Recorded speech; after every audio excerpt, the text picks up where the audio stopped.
కొంచెం సౌండ్ పెట్టండి. నీ ఫోనే డాడీ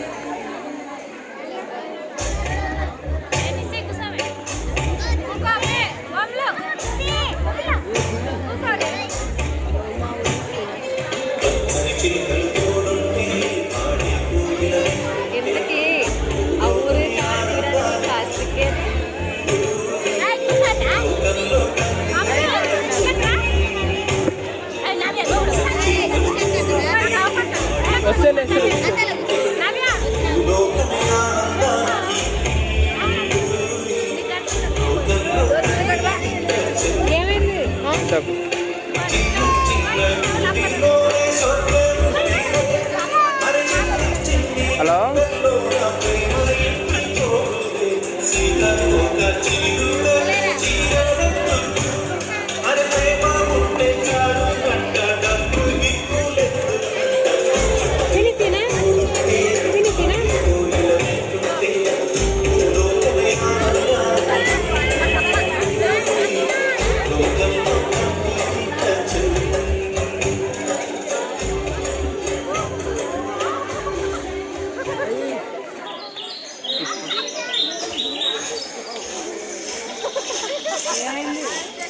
అమ్మా అమ్మా నాన్న వస్తున్నాడమ్మా.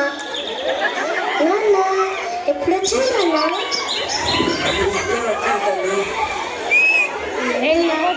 సంతోషంగా ఉన్నావు? పోయిన ఏడాదిలాగే ఈ ఏడాది కూడా పంట సక్కంగా వండి పంట చేతికొస్తే మన బాధలన్నీ తీరిపోతాయి. అప్పుడు మనమంతా ఇంకా ఆనందంగా ఉండొచ్చు. అవునయ్యా, మనకున్న అన్ని బాధలు బ్యాంకు రుణాలు కూడా ఈ పంటకు తీరిపోతే మంచిగా ఉంటుందయ్యా. అమ్మా నాన్న, నేను పెద్ద కలెక్టర్ అయ్యి మిమ్మల్ని ఇద్దరిని బాగా చూసుకుంటాను. ఇంకా బంగారు తల్లి.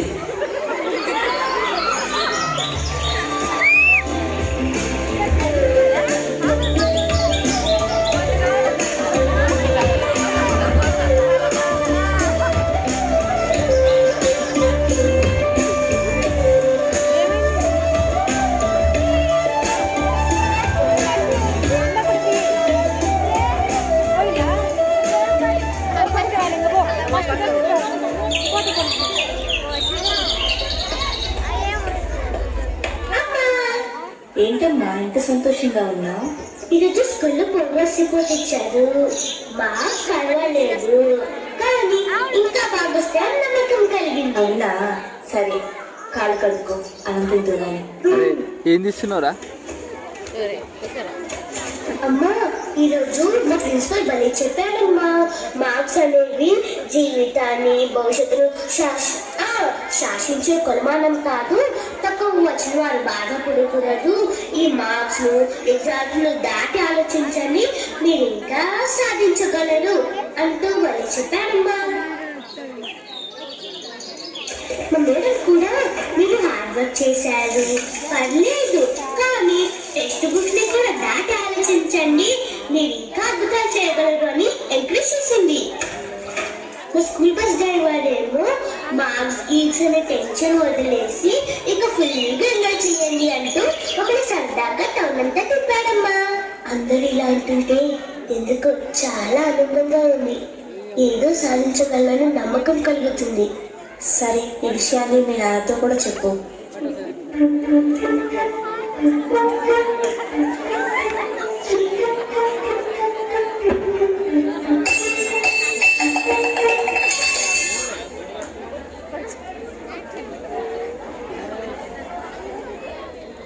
నాకు చెప్పినట్లే నాన్నకు కూడా అందరు ఇలా చెప్పుండాల్సిందమ్మా.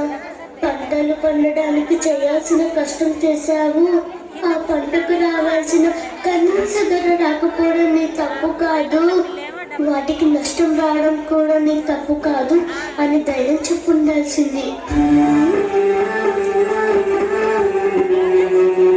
భయమెందుకు, ఈసారి కాకపోయినా వచ్చే ఏడాదికైనా నీ అప్పులు తీస్తాయి అని ఎవరైనా ధైర్యం చెప్పుండాల్సింది.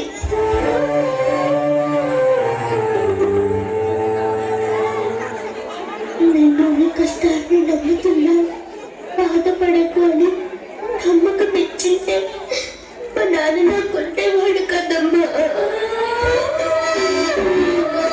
ఎమోషనల్ ఎమోషనల్ సీన్ చెప్పి